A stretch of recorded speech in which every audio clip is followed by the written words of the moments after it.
Hello সবাইকে, আশা করছি সবাই খুব ভালো আছো। তো সেকেন্ড হোলিতে কি করলাম চলো তোমাদের সাথে পুরোটা শেয়ার করছি। ঘুম থেকে উঠেই ফ্রেশ হয়ে আমি নিজে খেয়ে নিয়েছি, তারপরে মিঠিকে খাইয়ে আমি বেরোবো, কারণ কখন আসবো ওটা ঠিক নাই, তাই ওকে আগে খাইয়ে তারপর আমি বেরোবো। খাওয়ানোর পরে মিঠির সাথে একটু খেলা করছিলাম ওর সাথে। দেন চলে যাই বিশালের বাড়ি। আজকে সব বন্ধুরা ওর বাড়িতেই আসার কথা ছিল, আর এখানে কিসের জন্য রেডি হচ্ছে তোমরা তো বুঝতেই পারছো। সবাই চলে এসেছিল এক এক করে। ওদেরকে অনেক আগে আসতে বলা হয়েছিল সকালের দিক করে, কিন্তু ওরা অত তাড়াতাড়ি আসতে পারেনি, অনেকটা লেট করে ফেলেছে। এইদিকে আমার আবির মাখা দেখে সবাই ভাবছে যে আমাকে হয়তো বিশাল এইভাবে হয়তো আবির দিয়েছে, কিন্তু না। ফার্স্টেই যখন ওর বাড়িতে আসি ওর মামিরা এসেছিল রং মাখানোর জন্য, ওর মামি কিন্তু এইভাবে আমাকে রং মাখিয়েছে।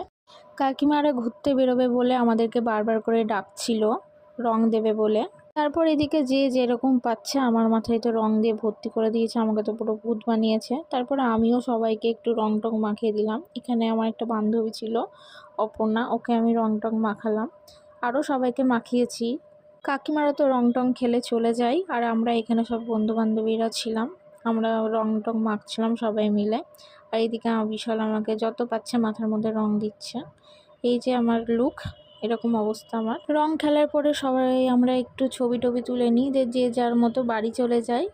তারপর আমি আর বিশাল একটু বেরিয়েছিলাম ঘুরতে, তো গঙ্গাধারের ওই রাস্তা দিয়ে যাচ্ছিলাম, তো এত পরিমাণে ভিড় ছিল কিছু বলার নেই। চারিদিকে তো মানে জামা টামা ছিঁড়ে টিড়ে পড়েছিল। তো এইভাবে কিছুটা ঘুরে আমরা বাড়ি চলে আসি। চলো আজকের মতো টাটা, দেখা হবে নেক্সট কোনো ভিডিওতে। তো টাটা, বাই বাই।